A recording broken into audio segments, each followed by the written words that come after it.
आप सब साथियों को बताया था। आप भूल गए, कल 3 बजे जो हमारा ईवीएम हटाओ संयुक्त मोर्चा का अब कार्यालय बन चुका है, हेड ऑफिस बन चुका है 13E फिरोज शाह रोड।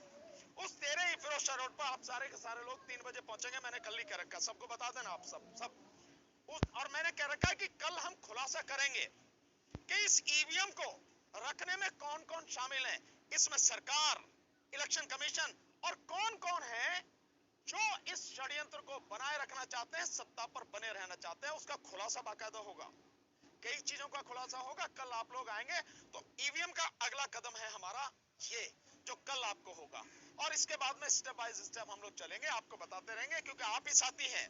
मैं आपका दिल से धन्यवाद देना चाहता हूं कि हमारी ईवीएम की लड़ाई को, और मैंने यहां इसलिए आपको बुलाया कि ये मजदूर साथी हैं, इनकी आवाज भी तो आप ही उठाएंगे, इसलिए हमने आपको बुलाया है।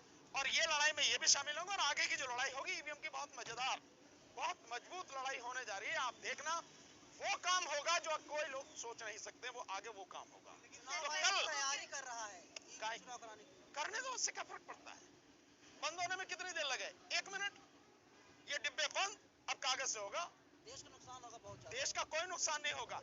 देश का नुकसान ये लोग कर रहे हैं जो लुटेरे बैठे हैं, ये देश का नुकसान कर रहे हैं। ये मजदूरों का हक मार रहे हैं। ये लुटेरे हैं जो इस देश के लोगों की बच्चों की शिक्षा को इन्होंने बर्बाद कर दिया है।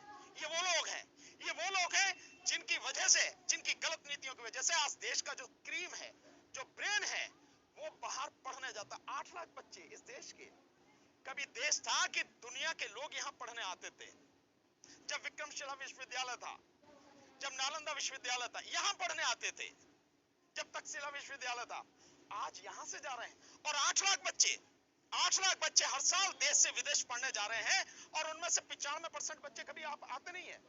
तो यानी जो पढ़ाई, जो ज्ञान उन्होंने लिया, वो हमारे काम नहीं आ रहा, वो देश दुनिया के काम आ रहा, औरों के काम आ रहा है। चाहते हैं कि बूथ के बूथ लूट लिया जाए। कौन, किसकी हिम्मत है, किसकी हिम्मत है बूथ लूटने की? जिसमें औकात हो इस बार बूथ लूट के दिखा, हम बताएंगे कैसे जो होगा। ये बूथ लूटने का केवल केवल केवल और केवल एक माहौल बनाने की कोशिश है ताकि ईवीएम से चुनाव हो। सर एक सवाल है, एक मिनट, उस समय जब होते थे वो पुराना जमाना था।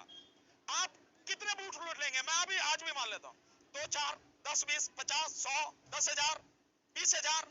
यहां तो पूरा का पूरा इलेक्शन, यानी 10 लाख से ज्यादा बूथ हैं, वो पूरे के पूरे लूट लिए जाते हैं। सरकार घर में अटके जो ईवीएम में गड़बड़ी करके बना ली जाती है।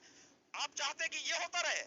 ये वो 10वीं जोन में दावे के साथ कह रहा हूं, अगर जनता खड़ी होगी, एक भी बूथ कैप्चर नहीं हो सकता, एक भी बूथ लूटा नहीं जा सकता। सर सवाल ये है, आप लोग ईवीएम पे लगातार आवाज उठा रहे हैं यूट्यूब। यार ये राहुल गांधी से पूछना, राहुल गांधी के खिलाफ एफआईआर, हम तो मुकदमा लड़ लेंगे उसका फ्री में। काहे का? अबे तो काहे को विपक्ष जा रहा है? विपक्ष को ईवीएम की लड़ाई लड़नी चाहिए, वो यात्रा में लगा है।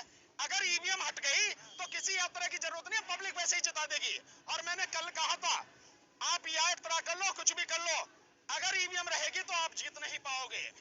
जनता तो हर बार आपको वोट दे रही है। जनता ने कहा वोट नहीं दी आपको? आपको वोट दे रही है। बात यह है कि आप अपनी वोट को उसकी रक्षा ही नहीं कर पा रहे। सो न्याय यात्रा से कुछ नहीं होगा, भारत जोड़ो यात्रा से कुछ नहीं होगा। जो लोग जुड़े हुए हैं, असली यात्रा है इस ईवीएम को लेकर यात्रा निकलो, तब तो बात बनेगी। और जब तक ईवीएम रहेगी, पूरा देश भी वोट दे देगा तो भी नहीं जीत पाओगे। और ईवीएम हट गई, दावे के साथ कह रहा हूं, मोदी सरकार 40 से ज्यादा सीटें ले नहीं पाएगी लोकसभा में, 543 में से।